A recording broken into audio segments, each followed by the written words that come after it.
Hello, hello. How's everybody doing? So let's get to the story today. It says here, third shift sees women burdened with buying gifts for kids, parties, booking appointments, and countless other little tasks.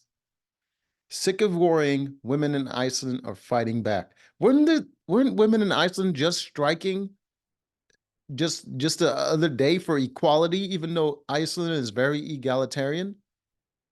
Is is all the work that they have to do because of all that equality, is it finally taking its toll on them? Having to have a job that they fought to have, having to have the job and then have to come home and having to take care of their kids. Is it taking its toll? Is that what's happening? Is the equality getting to them? Because apparently they don't want to do anything. They don't want to work. They don't want to take care of the kids. What do they want to do? Just want to have fun? Girls just want to have fun? The phrase, we need to get your mother a gift, says a lot about women's equality in Iceland. What are you talking about? People hardly even get their fathers a gift during Father's Day, but they definitely get their mother's gift during Mother's Day because guess what? The father is going to let that slide. He's not going to be mad at you if you don't get him a gift, but I guarantee your mother will. Like, if we keep them 100, mothers emotionally blackmail their kids all the time. They're pretty much emotionally blackmailing their kids all the time to get stuff done. Uh, Just how it is. The third shift refers to the mental load women and non binary people take on related to planning their household. Now they're including non binary people. They want to be inclusive because they realize just complaining about women's rights, it's not getting them anywhere. So now they want to include as many people as they can into their little club. And then who is supposed to do all the work? Only the people that identify as men. They got to do all the work now, and you can do whatever you want. Who's going to go for that? You are you are you trying to get slavery started again? Uh, it includes remembering school meetings, booking their children's dental appointments, and organizing celebrations. Yeah, you don't have to remember your kids' school meetings. You could just put it in your appointment book or whatever. You could just put it in a calendar on your phone. So you don't have to really do that. Or the kids could remind you or whatever. The school could call you and remind you. Booking your children's dental appointments, you can do that in advance. And then you just schedule it like you would the other meeting. And then organizing celebrations, you don't even have to do that. That is like voluntary work.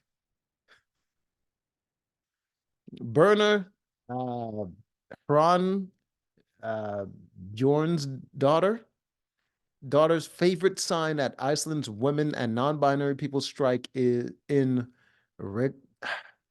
God damn, they use so many goddamn unnecessary letters in their words.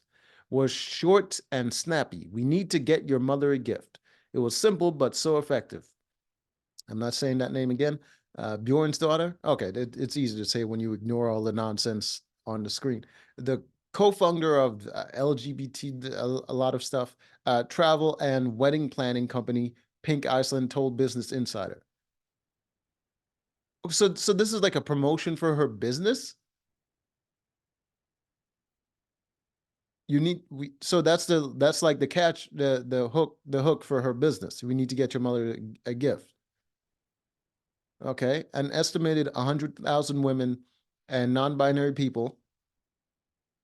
They're all part of the 1,000. Okay, more than a quarter of Iceland's population, and including the country's prime minister, went on strike on October 24th. I remember that. I remember that. The prime minister is a woman, and they were striking for women's rights.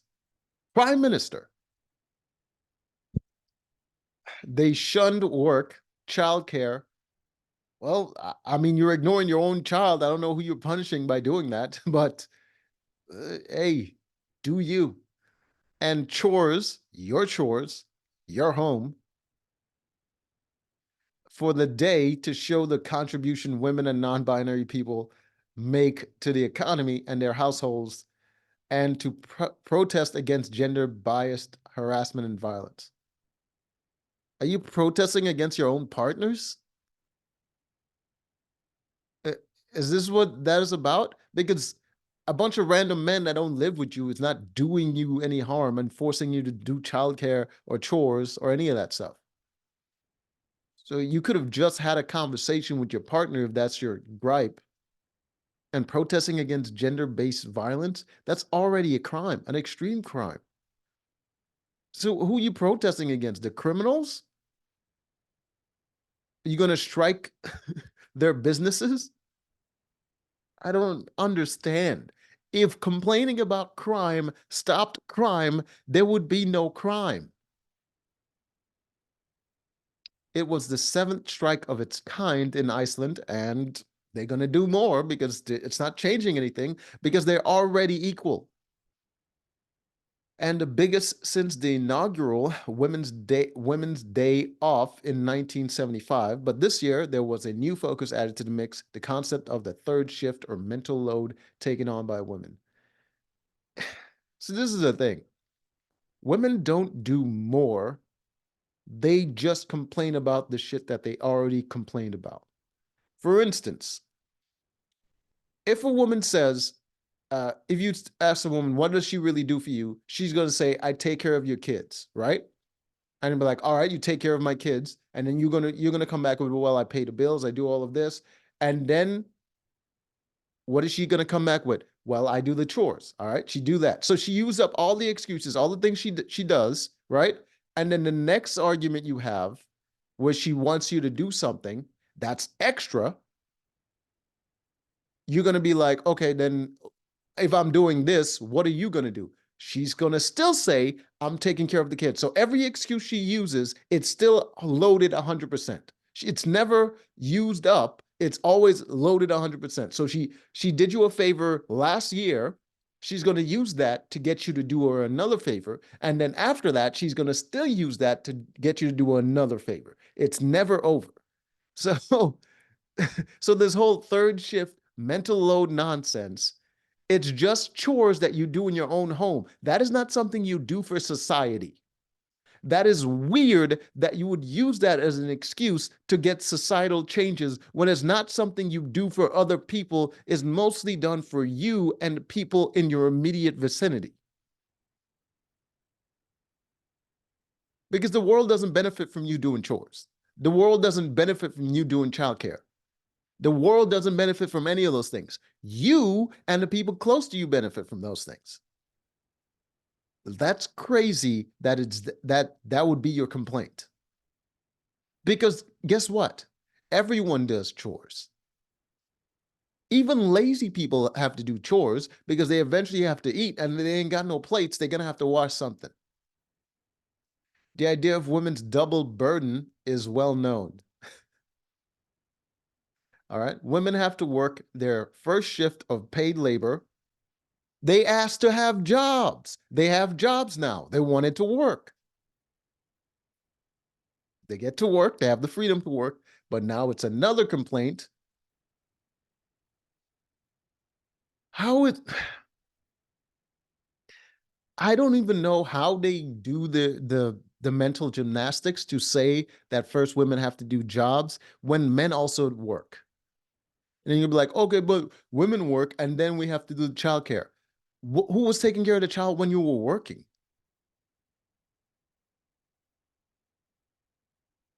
Uh,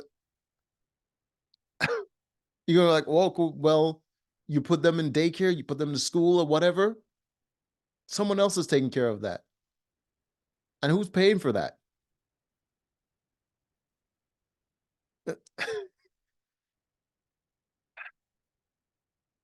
Shift of paid labor alongside their second shift of unpaid. You don't get paid for doing your own chores. That is just weird. That's a weird mentality, and only you ladies can somehow make that make sense in your own brain. It is not unpaid labor. Who is supposed to pay you? You weren't employed to do those things. That is the only way labor is paid, is because someone employed you to do those. You're not employed. The general undervalued physical duties related to childcare and housekeeping. Undervalued by who? Is your husband or whatever guy you're with? Is he not valuing that? Why don't you talk to him? Oh, what? Okay. In recent years, women and non-binary people in Iceland have increasingly been talking about the third shift. Oh my God. It is refers to the mental strain of cognitive labor. Thinking, thinking can be hard. That's probably unpaid labor too. They're like, we got to do all this thinking stuff and all this mental stress, and you ain't paying us for that. At some point, like at some point, they're gonna ask to be paid for taking the shit, just for having to force feces out of their intestines. They're gonna be like, "That's labor. Pony up. Where's the money?" They're just crazy. And stemming from their responsibilities organizing and planning things related to their second shift. Examples include remembering parent-teacher meetings. Um, is the parent-teacher meeting happening while your spouse is at work? Maybe that's why they can't attend a meeting. Because if you were at work during that time, I'm guarantee you and the other person would have to take on those meetings, right? It's a parent-teacher meeting, and if you're both parents, booking their children's dental appointments, it's not really a difficult thing, and no one's going to pay you for that. Do your kids owe you money? Is that what it is? Do your kids owe you money for doing that? And organizing holiday celebrations with their partners' families.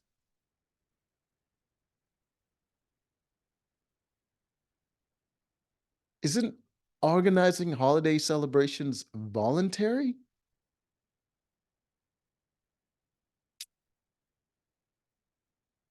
As well as buying their own gifts to give. Well, it's not a gift if you didn't buy it. You're just giving them someone else's gift to them or to you.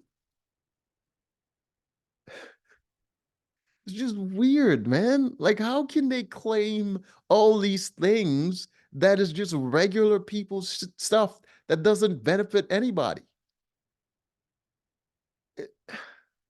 I'm I'm honestly shocked that they didn't complain about their periods as well. Just like, oh, and not forget that we gotta bleed and stuff. You guys owe us for that. It's like an itemized list, and they're just trying to find shit. It's like, I had a cough the other day. That was very strenuous. You kind of owe us for that too. I'm tired of coughing. That's unpaid labor. Uh, The third shift can carry great psychological stress. These people are insane. These people are literally insane. I, I can't do anything. Anyways, until next time.